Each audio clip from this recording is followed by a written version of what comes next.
Bueno, buenas tardes a todos y bienvenidos a estas jornadas europeas, esta noche europea de los investigadores y las investigadoras. Aquí van a dar comienzo las charlas breves de investigación en las que participan investigadores de los distintos institutos universitarios de investigación de la Universidad de Zaragoza, tanto propios como mixtos, y se van a dividir las charlas en 4 bloques. Este es el primero. Van a abordar distintas temáticas, así que, sin más dilación, vamos a comenzar. Va a comenzar este bloque Ana Grillo con su charla El consumidor y la economía circular. Ella es investigadora especialista en marketing y profesora en la Facultad de Economía y Empresa de la Universidad de Zaragoza. Nos va a hablar de qué motivaciones, qué barreras impulsan al consumidor a decantarse o a no decantarse por una economía circular, por un negocio de economía circular a la hora de comprar. No digo nada más y dejo que sea ella la que nos lo cuente. Vale, muchas gracias. Para empezar la presentación voy a comentar un poquillo los temas que vamos a tratar, ¿vale? Entonces voy a comentar las consecuencias de la llamada economía lineal y la necesidad de cambio de paradigma hacia la economía circular. Veremos los resultados de una investigación que realizamos en Zaragoza sobre el reciclaje de la ropa. Y por último, indicaré las conclusiones y las líneas de investigación actuales.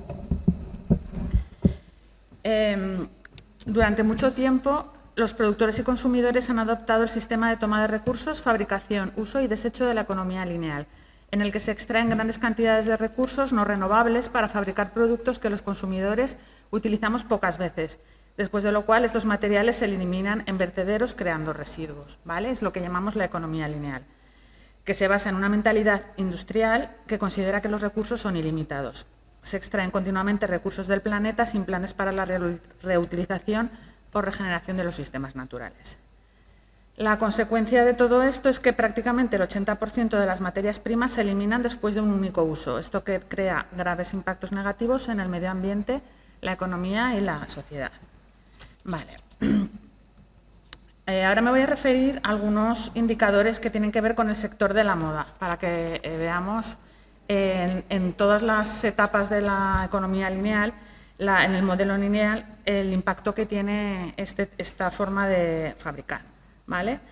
Respecto a la toma de recursos, por ejemplo, en cuanto al consumo del agua, los expertos han cuantificado en 2.500 litros la cantidad total de agua necesaria para fabricar una camiseta.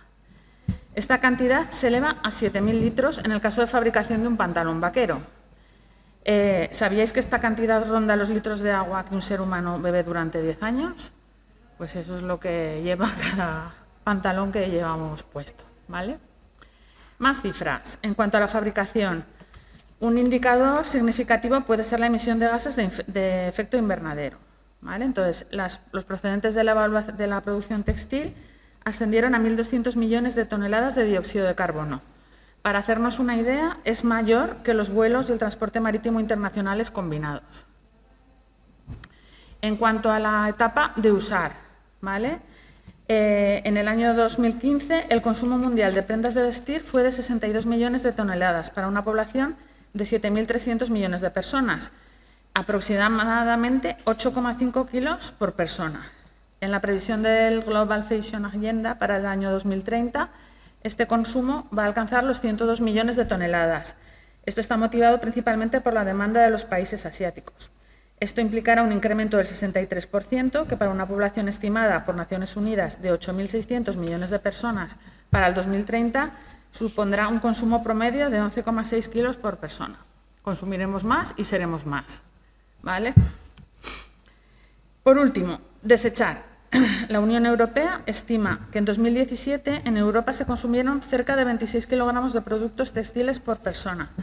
España está más o menos en ese promedio. A pesar de los efectos negativos de los residuos, la tasa de reciclaje de productos textiles se sitúa en el 15,2%, es decir, únicamente unos 2,7 millones de toneladas, con datos del 2020. Bueno, visto todo esto, parece evidente que si continuamos reduciendo las reservas de recursos naturales sin reposición, corremos el riesgo de colapso ecológico. El capital natural mal administrado se convierte en una responsabilidad social y económica. En consecuencia, nuestra economía no puede basarse en este modelo lineal y los consumidores, los gobiernos y las empresas deberíamos hacernos conscientes de esta realidad.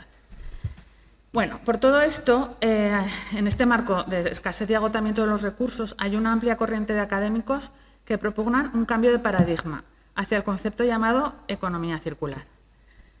El principal objetivo es optimizar los stocks, los flujos de materiales, la energía y dar una nueva vida a los residuos que se generan, creando un sistema económico más eficiente y, sobre todo, sostenible en el tiempo, desapareciendo la economía lineal.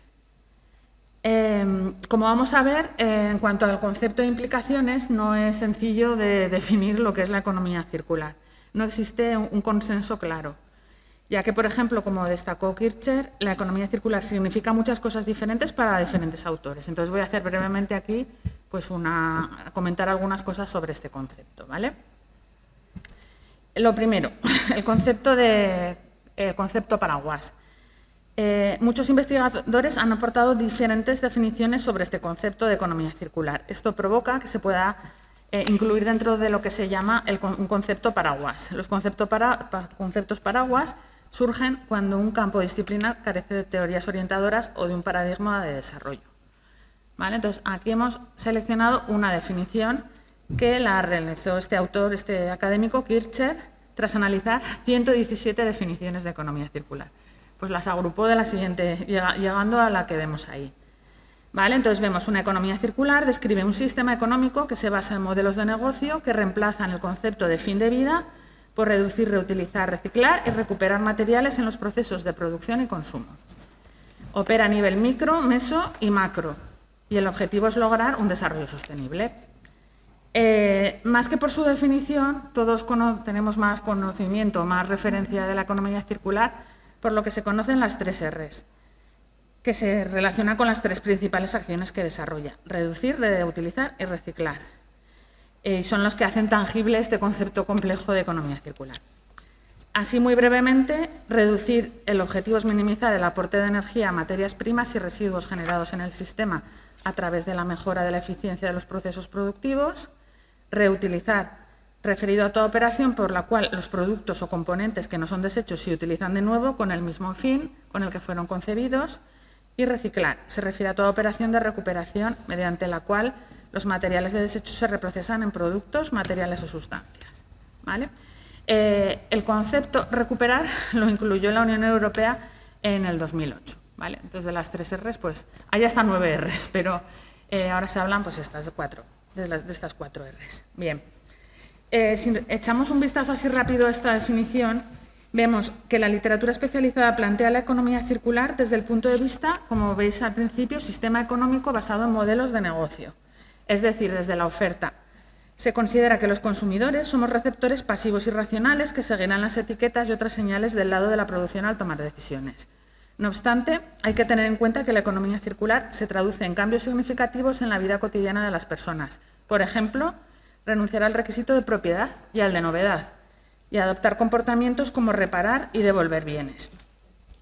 En lo que es la industria de la moda, pasar a un modelo de economía circular requiere que los consumidores transformemos nuestro comportamiento de compra y consumo. Entonces, si bien la industria textil sí que ha establecido compromisos para reducir este impacto ambiental, las formas de involucrar a los consumidores en la circularidad de la moda todavía están en sus etapas iniciales. Vale. Concretamente voy a hablar de los canales de reducción de residuos textiles. ¿Vale?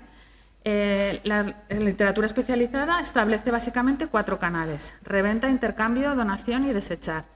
En todas ellas, el consumidor renuncia a la propiedad de sus prendas, pero son diferentes en cuanto a la compensación que recibe el consumidor. Lógicamente, reventa, pues por ejemplo por Wallapop, pues tiene mucha mayor compensación que desechar, echarlo a un contenedor, por ejemplo. Concretamente, sobre este punto voy a presentar los resultados de una investigación que realizamos en 2019 en la que exploramos el comportamiento de los ciudadanos a la hora de deshacerse de los residuos textiles. Lo que hicimos fue una encuesta personal entre septiembre y octubre de 2019. Se seleccionó esta fecha, que es la del cambio de armario de verano a invierno. ¿Vale? El tipo de muestreo que utilizamos fue procedimiento no probabilístico y las encuestas personales fueron realizadas por un grupo de encuestadores de forma presencial y personal. Se obtuvieron 311 encuestas válidas para los objetivos del estudio y eran todo personas residentes en Zaragoza. El objetivo se centró en analizar el comportamiento de los habitantes de la ciudad de Zaragoza en relación a los sistemas de recogida de residuos textiles que tenían disponibles en ese momento. Y se planteó como una primera aproximación al tema, ¿vale? Nos centramos en la red de reciclar. En lo referente al objetivo que acabo de indicar, utilizamos la pregunta: ¿qué hace con la ropa que deja de utilizar? Entonces se sugirieron todas estas que tenemos aquí, que son las que se desprendieron de un estudio cualitativo, ¿vale? Entonces, ¿qué resultados obtuvimos respecto a estas preguntas? Pues, por ejemplo, en cuanto al tema de desechar, la no utilización de canales de reciclaje nos arrojó estos datos. Fijaros, aunque un 42% de los encuestados afirman no tirar nunca la ropa a la basura, la mitad de la muestra dice hacerlo en ocasiones y casi un 10% reconoció no utilizar ningún canal de recogida selectiva. O sea, tira siempre la ropa a la basura. El comportamiento el más utilizado es el de pasar ropa, el conocido como pasar ropa, ¿vale? Que es una costumbre más o menos frecuente en el 80% de los consumidores, de los encuestados. Entonces vemos que aunque que tenemos comportamientos propios de la economía circular, como sería esta de la reutilización, aunque no vayan asociados a modelos de negocio. Otros canales menos utilizados pues son los que vemos ahí: el punto limpio, las cajas de cartón temporal, llevarlo a parroquias, al refugio, a este tipo de entidades. En cambio, los sistemas de recogida que en ese momento estaban autorizados de forma reciente para la recogida selectiva, esos contenedores naranjas que vemos en las calles de Zaragoza, eran utilizados por la mitad, ¿vale? Bien, entonces estos son los principales resultados que obtuvimos en cuanto a este objetivo que he planteado.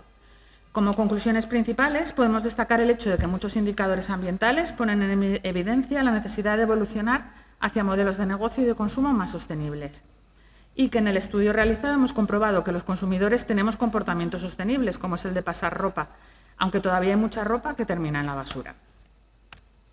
Así muy rápido, que ya sé que me estoy pasando de tiempo, las preguntas que nos hemos hecho a partir de ahora para seguir investigando sobre los consumidores y la economía circular son los siguientes. ¿Qué opinan y cómo se comportan los consumidores respecto a los modelos de negocio circulares existentes en el sector de la moda? Segunda mano, alquiler, intercambio, etcétera. ¿Cómo ha evolucionado en estos años la utilización de los distintos canales para desprenderse de la ropa que se deja de utilizar? Y nos preguntamos si ha aumentado la utilización de los contenedores metálicos ubicados en la calle al incrementarse el número. Últimamente pues, se han colocado más. Y también en este sentido, ¿cómo ha impactado la pandemia en el reciclaje de ropa? Pues es otro tema que nos interesa. Y por último, ¿existe relación entre los comportamientos de utilizar y reciclar? Entonces, con todas esas preguntas, pues ya me despido. Muchas gracias. Y esta es la investigación que estamos desarrollando mis compañeras Mercedes Marzo, Marta Pedraja y yo, que soy Ana Grillo. Así que muchas gracias por su atención. Muchas gracias, Ana. Es complicado ajustarse al tiempo, pero lo has logrado bastante. Gracias.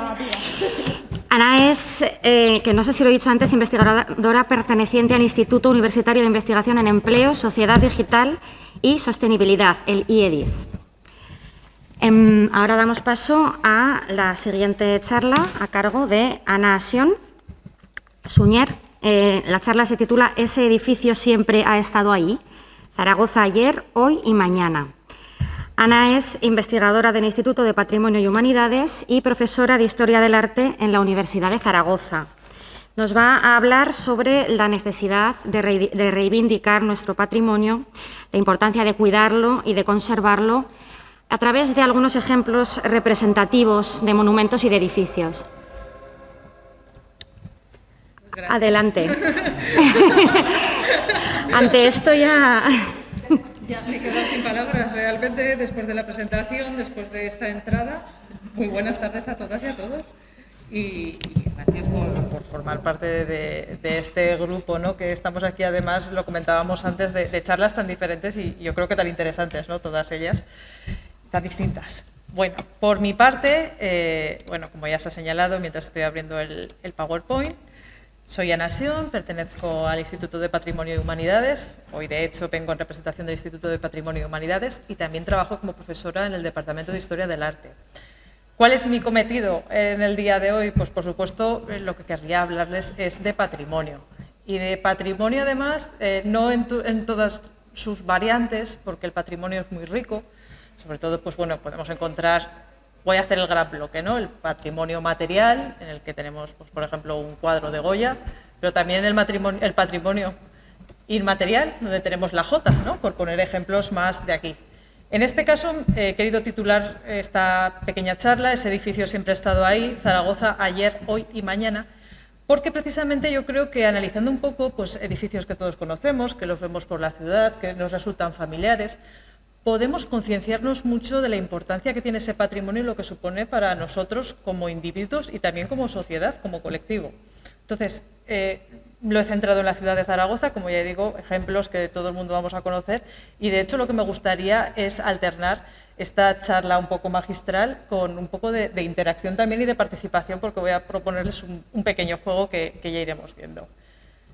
Lo primero de todo, ya lo he mencionado, la importancia de la historia en esta ciudad. Zaragoza tiene una historia muy rica que ya podemos remontar, no me voy a ir a la época, a la prehistoria, sino que voy a dar un salto y voy a llegar hasta la etapa romana, hasta el periodo romano, esa famosa Caesar Augusta, esa colonia romana, que ya en realidad, pues, la verdad es que su importancia yo creo que queda manifiesta, y de hecho este recorrido lo voy a hacer un poco fijándonos en los edificios que un poco ya representan esa importancia que tuvieron estas diferentes etapas a lo largo de la historia zaragozana.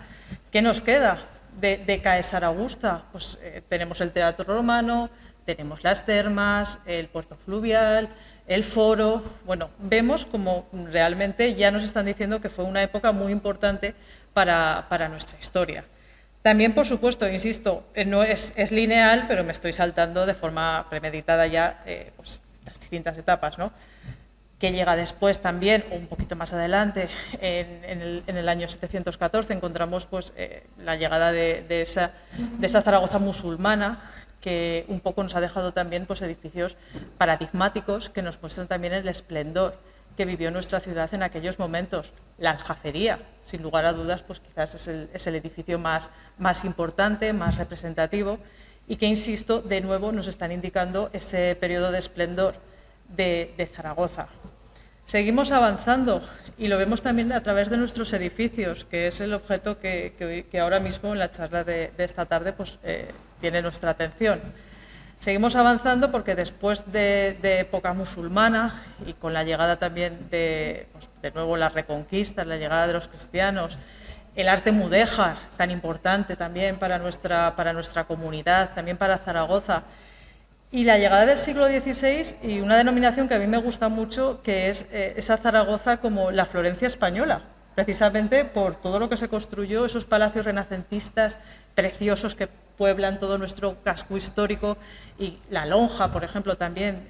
Ya digo, yo creo que podemos ver muy bien cuáles fueron pues, esas etapas tan importantes, precisamente si nos guiamos por algunos de los edificios más representativos. Bueno, aquí, como les digo, siglo XVI, pero también yo creo que mirar hacia atrás, mirar a nuestro pasado y a nuestra historia también nos tiene que hacer reflexionar, porque igual que hemos tenido este esplendor, igual que tenemos estos ejemplos tan paradigmáticos que nos hacen sacar pecho, también tenemos que ver que ha habido etapas en las que quizás, pues, por determinadas circunstancias, ya sabemos también pues, los conflictos bélicos, quizás también la poca importancia que se ha dado muchas veces a nuestro patrimonio, pues también ha desaparecido mucho de él. De hecho, por eso cuando avanzaba dentro de este recorrido un poco ficticio, ¿no? Forzado por la historia zaragozana, pues claro, hay que recordar también lo que pasó con los sitios de Zaragoza, con esa etapa, con el siglo XVIII, en el que, pues bueno, es verdad que tenemos a Goya, y de hecho ya sabemos, este es el año en el que estamos conmemorándolo, pero también yo creo que tenemos que reflexionar de todo ese patrimonio que se perdió,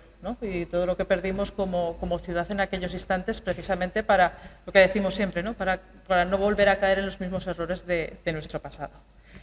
Y a partir de aquí, y ya, insisto, me permiten, y precisamente intentando ajustarnos al tiempo y no pasarnos mucho, voy a proponerles este juego que yo creo que puede ser divertido y sobre todo yo creo que puede servir para mandar ese mensaje que desearía, ¿no? Que es esa concienciación con nuestro patrimonio. Lanzo esta imagen y me gustaría preguntarles si saben qué es esto. Esto es Zaragoza, de hecho es pues, una zona bastante céntrica de Zaragoza, pero me gustaría saber si lo reconocen. Por aquí me asienten. ¿Hay alguien que se quiera lanzar? Que por aquí me parece que ya lo tenemos seguro. Estas piedras ahí, parece que estemos un poco, si aislamos los edificios de alrededor, parece que estemos un poco en medio del monte. ¿Alguna idea? ¿Ana? Ella dice el Teatro Romano. ¿Pensamos que es el Teatro Romano? Pues efectivamente, es el Teatro Romano. Así es como estaba nuestro Teatro Romano en los años 80. Se había descubierto, bueno, habían salido estas ruinas hacía poco, en los años 70, y ese era el estado en el que se encontraba en aquellos instantes. Claro, lo que nos encontramos ahora y la imagen que tenemos cuando hablamos del Teatro Romano de Zaragoza es esta. Toda esa musealización, toda esa recuperación, todo el poner bonito, ¿no? Y un poco para cuidar y preservar esas ruinas romanas que estaban ahí y que no hace tanto tiempo, ya no nos hemos que ir a la guerra de independencia, no tenemos que irnos al siglo XIX, es que realmente teníamos así ese teatro romano que hoy en día vemos pues, de manera tan espléndida, ¿no? Y que realmente pues, ha hecho un gran trabajo no solo para preservar las ruinas, sino también en relación con la musealización y con la difusión del patrimonio también, ligándolo a otros edificios, pues como son el Foro, como son las termas, el puerto fluvial. Se ha creado esa ruta por la Zaragoza romana. Lo pongo también para ver un ejemplo, y me gustaría empezar con optimismo, un ejemplo de buena conservación. Esto es un poco lo que tenemos que hacer, ¿no? El cuidar nuestro patrimonio y un poco reivindicarlo. Pero les pongo el siguiente ejemplo. ¿Alguien sabe qué torre es esta?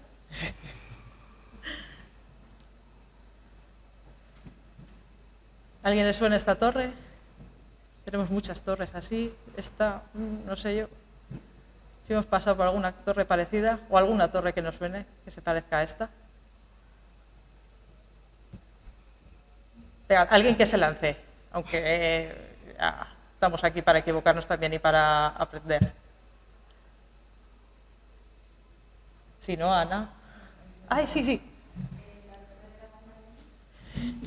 Cerca, muy cerca. Pero te voy a dar una pista. Esta ya no está. Esta foto es antigua.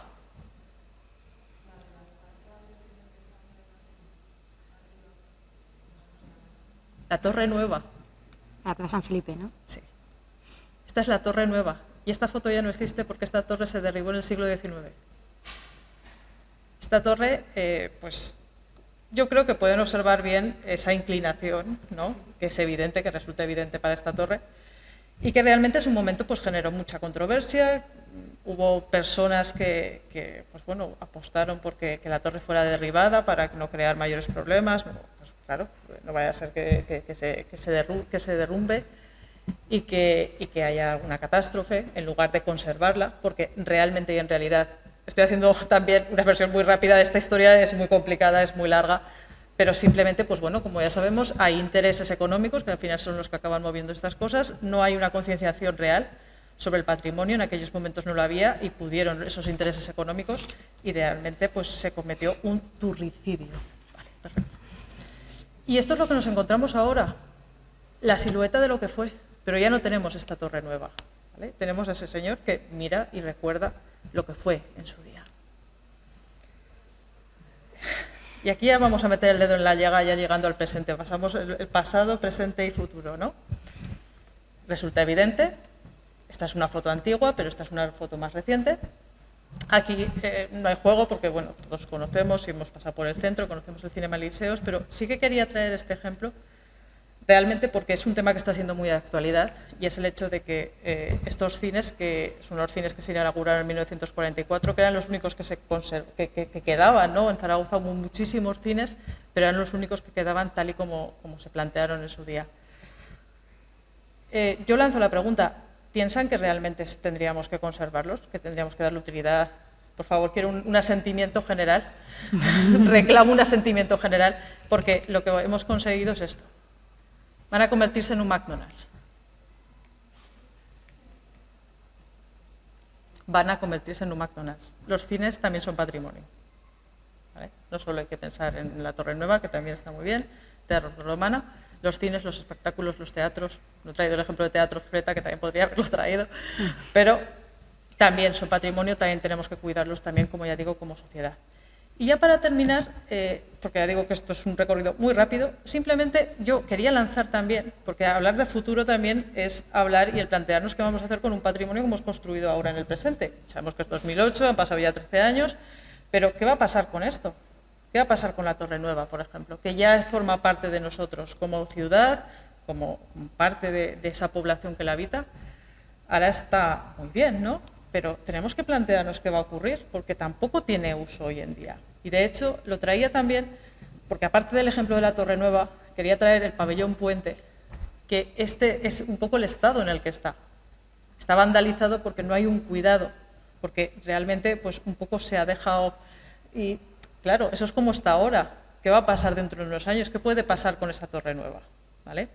Ya digo, son ejemplos completamente diferentes y los traía simplemente para lanzarlos y hacer un poco reflexionar, que era la finalidad de esta charla. Aquí una de esas asociaciones, APUDEPA, que nació desde el Departamento de Historia del Arte en los años 90 y que un poco pues, apuesta por conservar precisamente todo este patrimonio que tenemos que concienciarnos que es nuestro, tenemos que concienciarlo que hay que cuidarlo, que hay que preservarlo y que forma parte de nosotros. Así que poco más por mi parte. Muchas gracias.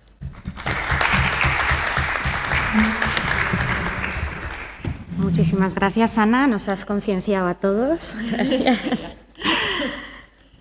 Hacemos cambio de persona y de tema por completo, ¿eh?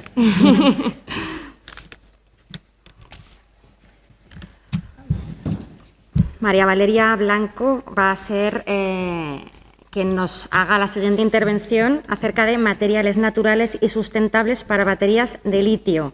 Ella es investigadora experta en física de la materia condensada en el Instituto de Nanociencia y Materiales de Aragón y nos va a hablar de las diatomeas, un tipo de alga, y de su potencialidad para la producción de baterías de litio. Todo tuyo. Gracias por la introducción. Bueno, como dijeron, trabajo acá en la Universidad de Zaragoza, en el INMA, y también trabajo para la Universidad Tecnológica de Noruega, y en el proyecto de investigación que estoy trabajando actualmente estamos tratando de usar materiales sustentables para baterías de litio. Creo que todos hoy por hoy tenemos alguna idea de las baterías de litio, en qué se utilizan. Seguramente todos tengamos una en este momento en nuestros dispositivos portátiles, en los teléfonos móviles, en los ordenadores, en las tablets, etc. Y también, como sabrán, es una tecnología que si bien gobierna hoy mismo el mundo de los dispositivos portátiles, se está expandiendo hacia otras áreas como son el transporte y la industria.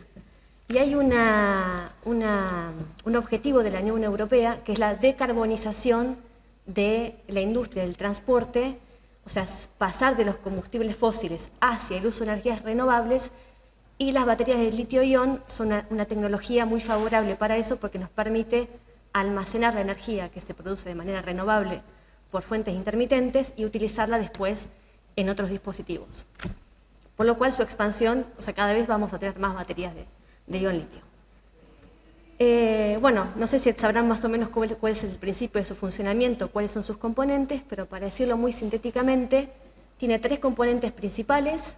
2 de ellos son electrodos, un electrodo positivo, también llamado cátodo, un electrodo negativo llamado ánodo y un electrolito. Y básicamente cuando conectamos una batería de litio-ion a nuestro dispositivo, lo que pasa es que los iones litio que están almacenados en el ánodo viajan hacia el cátodo y con ese transporte a través del electrolito y con ese transporte de iones litio se genera una diferencia de potencial que produce una corriente que es la que vamos a utilizar para proveernos de energía. Como dije, uno de los componentes principales es el electrodo negativo, también llamado ánodo. Pero lo que no sé si saben es de qué está hecho el ánodo de las baterías de litio. El ánodo, generalmente en casi todas las baterías comerciales, está hecho de grafito. El grafito se obtiene de dos maneras, de manera natural o de manera sintética.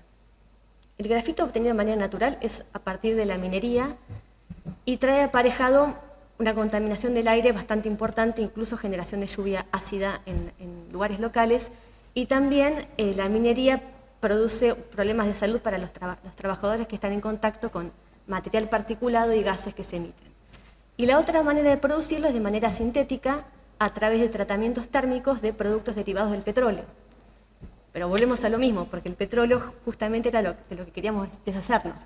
Con lo cual, utilizar como material para las baterías de litio el grafito supone algún tipo de problema. Pero para ir a un ejemplo más concreto, ¿cuánto grafito se utiliza hoy en una batería? Yo tomé un ejemplo de un auto de Tesla, el modelo S, que hoy se puede adquirir comercialmente. Una batería de un auto eléctrico tipo Tesla, modelo S, tiene 54 kilos de grafito puro.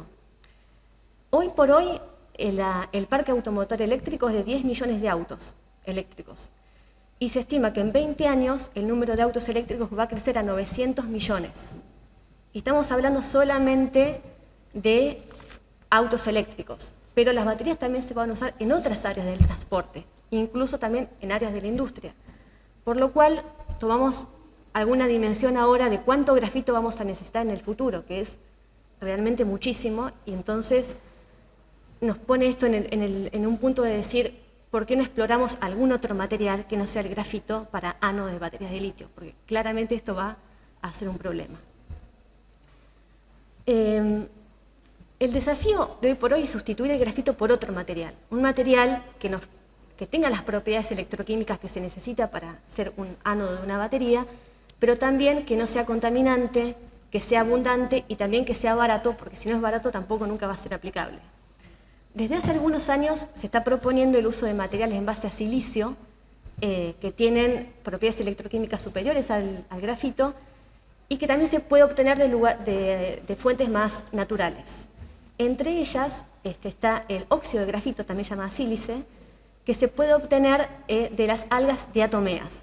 No sé si las han escuchado nombrar, pero las algas diatomeas producen estructuras de sílice a través de un proceso de biomineralización. Las algas diatomeas, por más que no sé si las habrán oído nombrar o no, pero son muy relevantes. De hecho, el 20% del oxígeno planetario se produce a través de estas algas, que son grandes fijadores de dióxido de carbono a través de la fotosíntesis, por lo cual, si utilizamos estas algas para producir un ánodo de baterías de litio, no solo no estamos emitiendo dióxido de carbono, sino que lo estamos atrapando, lo cual sería algo muy bueno ecológicamente hablando. Estas algas han mostrado, en estudios preliminares que se hicieron en los últimos 5 años, de hecho hay algunas patentes en esto, han mostrado propiedades favorables como ánodos de batería de litio y abundan en la naturaleza, se les encuentra en todos los cuerpos de agua del mundo. Ahora, también hay otras maneras de obtener estas algas. Una es, vamos a un cuerpo de agua y a través de un proceso de harvesting las extraemos. Pero también las podemos cultivar, digamos, artificialmente. De hecho, es algo que se está haciendo. Ahí les mostré unas imágenes de algas que se producen hoy en tanques o en lugares a cielo abierto también. Porque hoy por hoy estas algas se producen industrialmente para alimentar peces y también para producir biomasa para generar energía. O sea que ya existe una producción a escala industrial de algas diatomeas. Lo que nosotros estamos haciendo en el laboratorio es tomar estas algas y generar algunos procesos para poder adaptarlas a las baterías de litio. En particular estamos trabajando ahora con unas algas que son naturales, que fueron colectadas por una empresa de uno de los fiordos de Noruega. Y si ven ahí en esta diapositiva, en el paso 1 sería como las algas como nosotros las recibimos en el laboratorio, que viene mezclada con agua marina y otros componentes que están presentes en el agua. Y hacemos un lavado y un tamizado para obtener la materia sólida, digamos, y después nos nos quedamos con el componente inorgánico, que sería la sílice, a través de un tratamiento térmico. Y se obtiene ese polvo blanco que ven en el paso 3. Cuando miramos ese polvo blanco en el microscopio, vemos lo que ven en el paso 4, que es la estructura intacta de este material nanoporoso de sílice que lo generan las algas. Como ven, tiene como un patrón de agujeros periódicos que se puede ver que tiene una cierta nanoestructura. Y lo que hacemos en el laboratorio es reducir el tamaño de esas partículas mediante un proceso que diseñamos y combinarlo con distintos agentes para generar un ánodo para baterías de litio, que es lo que actualmente estamos testeando, y con resultados bastante buenos. Los pasos que siguen que estamos haciendo actualmente es investigar distintas especies de algas, porque cada alga, hay más de 100.000 especies diatomeas, por lo menos hoy por hoy informadas. Cada alga tiene una microestructura diferente, entonces puede tener propiedades diferentes como en cuanto a la performance electroquímica. Entonces estamos investigando la implementación de distintas especies de diatomeas para aplicar para ánodos de baterías de litio, y también estamos diseñando procesos para mejorar su performance electroquímica. Sí, justo es la última. Así que bueno, eso es un poco para contar lo que estamos haciendo. Esto es en colaboración entre el INMA y la Universidad Tecnológica de Noruega, y bueno, es algo que está recién empezando, así que bueno, quería compartirlos con ustedes. Y bueno, gracias a todos.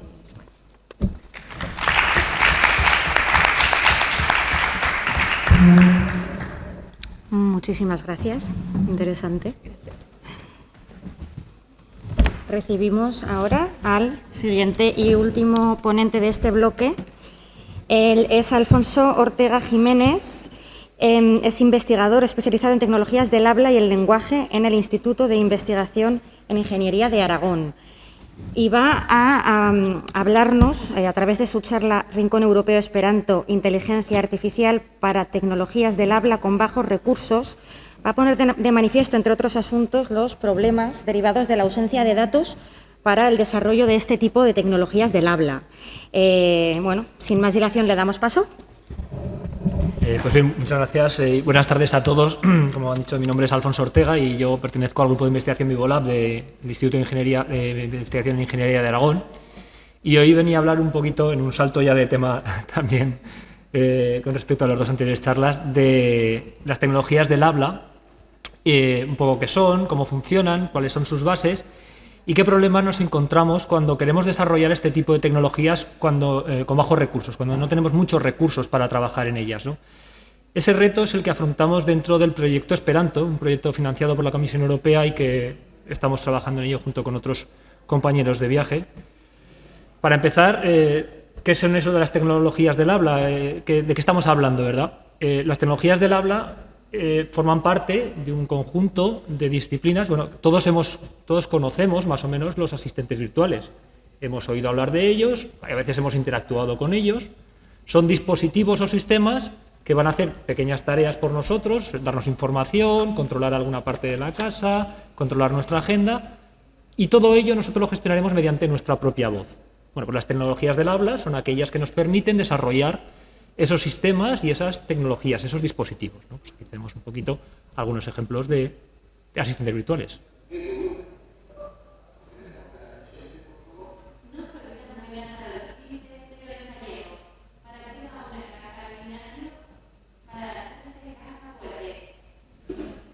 Bueno, pues podríamos decir que cuáles son los fundamentos o cómo funcionan estas tecnologías del habla, estos asistentes virtuales. Bueno, no estamos aquí en el tiempo suficiente como para entrar en mucho detalle, pero podríamos decir que son sistemas de inteligencia artificial que van desarrollándose para realizar ciertas tareas inspiradas o en ciertas capacidades humanas, ¿no? Para adquirir ciertas competencias en ciertas tareas, tal y como lo hacemos los humanos, ¿verdad? Lo importante sí que quiero que quede claro que lo más trascendente es ver que se basan. El principio de funcionamiento es que aprenden a partir de miles y miles de ejemplos de una tarea concreta hasta que son capaces de desarrollarla con competencia, adecuadamente. Y para ello, pues necesitamos miles y miles de ejemplos que les sirvan para aprender a este tipo de sistemas. ¿De acuerdo? Con lo cual, realmente los investigadores que nos dedicamos a estas tecnologías entendemos a los datos, que son los recursos, los ejemplos a partir de los cuales aprenden, es como nuestro oro, ¿de acuerdo? Es lo que nos permite trabajar y desarrollar estas tecnologías, es lo que nos da pie a que estos sistemas aprendan a partir de ejemplos. Concretamente, nosotros en las tecnologías del habla necesitamos cientos de horas o miles de horas de voz humana junto con el texto, las frases que han dicho esas personas al hablar. Con esto entrenamos nuestros algoritmos, nuestros modelos, y esos modelos después serán capaces de entendernos cuando nosotros les hablemos. ¿Y entonces es tan difícil encontrar datos? Pues como todo en esta vida depende, y generalmente depende del dinero. ¿De acuerdo? Si eres hablas una lengua mayoritaria, perteneces a uno de los países más ricos del mundo, en un grupo demográfico amplio, con razonablemente alto poder adquisitivo, bueno, pues no hay problemas para encontrar datos que sean parecidos a la voz con la que tú hablas, y por lo tanto no será muy difícil y sobre todo será barato y rentable para las compañías trabajar en desarrollar este tipo de sistemas para ti. No tienes que preocuparte porque seguramente habrá grandes compañías que con grandes grupos de investigación van a desarrollar sistemas y dispositivos que para tu forma de hablar funcionarán perfectamente. No es un problema. Pero, ¿qué pasará con el resto de las personas? ¿De acuerdo? ¿Qué pasa con las personas que no pertenezcan a esas lenguas mayoritarias o no a esos niveles o capas demográficas distintas, ¿no? Si nos fijamos bien, hay miles de lenguas en el mundo, ¿de acuerdo? Algunas de ellas habladas por muy poquitos hablantes. Conectando con la charla de patrimonio, podríamos considerar ciertas lenguas un patrimonio inmaterial. Aquí en Aragón tenemos una que está en peligro de extinción. Podríamos considerarla patrimonio inmaterial, como es el aragonés, ¿no? Y luego, si nos vamos a otras zonas del mundo, pues podríamos encontrar lenguas que sí que son habladas por mucha gente, pero en países pobres, países con muy bajo poder adquisitivo, y claro, ahí las empresas no encuentran razones económicas para invertir y desarrollar o invertir en conseguir más datos con los que desarrollar estas tecnologías, ¿de acuerdo? Pero no solo el idioma es el problema. Existen otras personas que, aunque hablan lenguas mayoritarias, tienen una forma de hablar que no es muy frecuente, que es particular, y por lo tanto no existen ejemplos de esa forma de hablar con los que entrenar estas tecnologías. Estamos hablando de personas a veces con desórdenes en el habla, personas con cierta parálisis facial o enfermedades, podría ser una esclerosis, o niños, por ejemplo, con síndrome de Down, que aunque hablan bien, hablan de una forma distinta de cómo hemos entrenado a los sistemas. Por ejemplo, podríamos escuchar algún ejemplo. Realmente la persona habituada lo entenderá, pero las máquinas no. Entonces nuestro objetivo también sería acercar las tecnologías a estas personas que además en ocasiones serán las que más se puedan llegar a beneficiar de ellas. Podrían llegar a controlar una silla de ruedas con la voz, podrían mover algunas cosas, controlar ciertas cosas de su casa con la voz, porque pueden tener limitaciones en la movilidad, ¿no?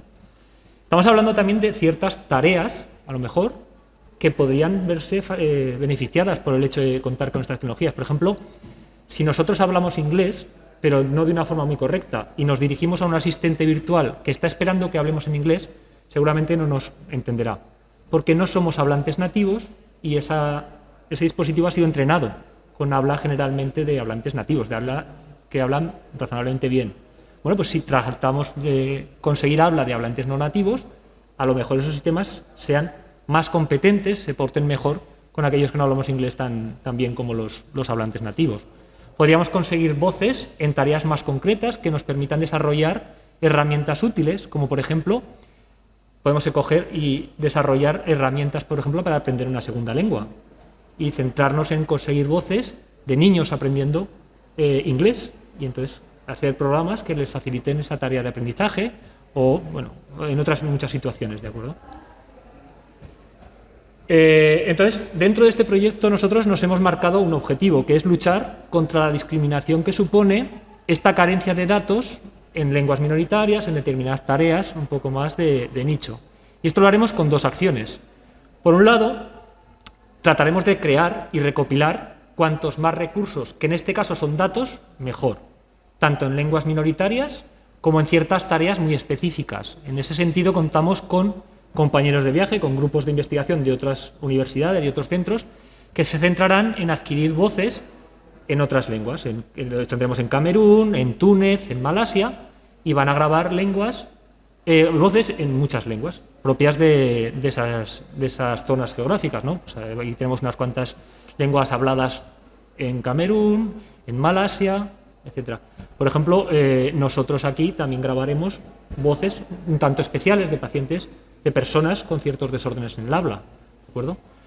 Y por otro lado, y en esa segunda acción, podríamos tratar, ya que somos ingenieros y tecnólogos, de desarrollar estas tecnologías del habla de un modo más eficiente, que traten de escurrir hasta la última gota, aprovechar hasta el último dato, y por lo tanto intentemos inventar sistemas que requieran una menor cantidad de datos y por lo tanto que sean más accesibles para aquellas lenguas o aquellas tareas que no tienen esa ingente cantidad de datos para trabajar, ¿de acuerdo? Entonces, para eso habrá que trabajar mucho y con mucha precisión para ser capaces de desarrollar los mismos sistemas, pero con muchos menos datos. Por ejemplo, esto ya está en marcha. Nosotros estamos participando, junto con el Hospital Clínico Lozano Blesa, en grabar a personas que tienen problemas en las cuerdas vocales, porque es un habla muy particular y para las cuales no va a funcionar bien este tipo de tecnologías. ¿Cómo suena esto? Pues más o menos suena así.